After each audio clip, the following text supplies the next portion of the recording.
Assalamualaikum warahmatullahi wabarakatuh. Kembali lagi sama Dina Lutfia Ramadhani. Halo teman-teman. Ini adalah video keempat ya. Video pertama yaitu tentang pengertian hadis, sunnah, khobar, asar, dan hadis qudsi. Pertemuan kedua kita membahas tentang bentuk dan unsur pokok hadis. Yang ketiga tadi kita membahas kedudukan dan fungsi hadis.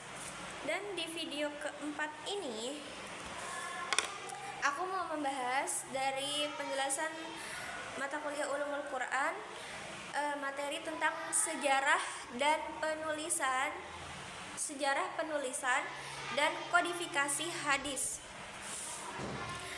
Baik teman-teman, ini adalah penjelasan dari Dina Lutfia Ramadhani. Nih ya, pada masa Nabi Muhammad Shallallahu Alaihi Wasallam dan para sahabat, pada masa Nabi Muhammad dan pada masa sahabat, hadis itu tuh banyak dihafal saja, tidak ditulis. Pada awalnya itu tidak ditulis, hanya dihafal saja. Nah, khawatir ketika hanya dihafal saja itu, kenapa tidak ditulis, hanya dihafal? Karena tuh takut kalau ditulis itu takut kecampur sama Al-Quran gitu. Jadi zaman dulu itu hanya dihafal. Kenapa nggak ditulis? Karena takut kecampur antara hadis, antara Quran gitu. Makanya dihafal. Karena orang zaman dulu kan emang menghafalnya itu kan cepet dan kuat gitu hafalannya. Makanya nggak ditulis itu karena takut bercampur dengan ayat-ayat Al-Quran. Barulah pada masa Khalifah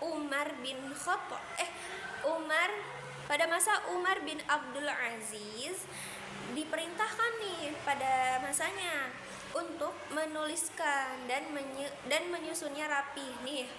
Umar bin Abdul Aziz itu pada masanya memerintahkan untuk hadis itu ditulis dan disusun rapi gitu.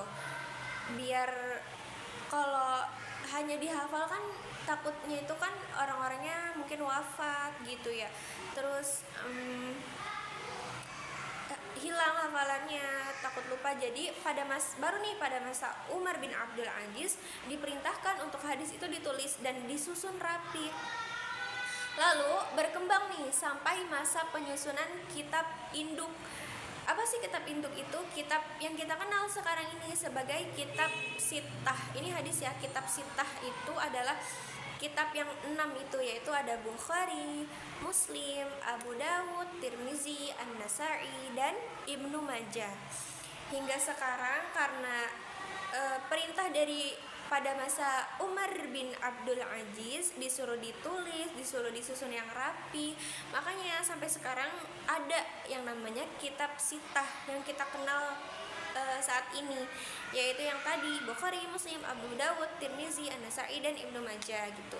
Pada awalnya sejarahnya itu hanya dihafal karena memang takut kecampur sama ayat-ayat Al-Quran gitu. Makanya hanya dihafal saja dengan dengan pemikiran pada masa Umar bin Abdul Aziz, makanya disuruh ditulis, disusun gitu. Terus proses menyusun dan membukukan hadis itu secara rapi disebut dengan kodifikasi gitu. Jadi ini adalah penjelasan dari sejarah penulisan dan kodifikasi hadis gitu. Jadi proses menyusun dan membukukan hadis secara rapi itu pada masa Khalifah Umar bin Abdul Aziz itu dinamakan dengan kodifikasi, dan sejarahnya seperti tadi yang sudah Dina jelaskan. Di pertemuan ini hanya menjelaskan sejarah penulisan dan kodifikasi hadis gitu. Ini hanya penjelasan singkat dari saya. Apabila ada kurangnya mohon dimaafkan dan boleh ditambahkan di kolom komentar. Baik teman-teman, terima kasih sudah mendengarkan. Wassalamualaikum warahmatullahi wabarakatuh. Bye bye.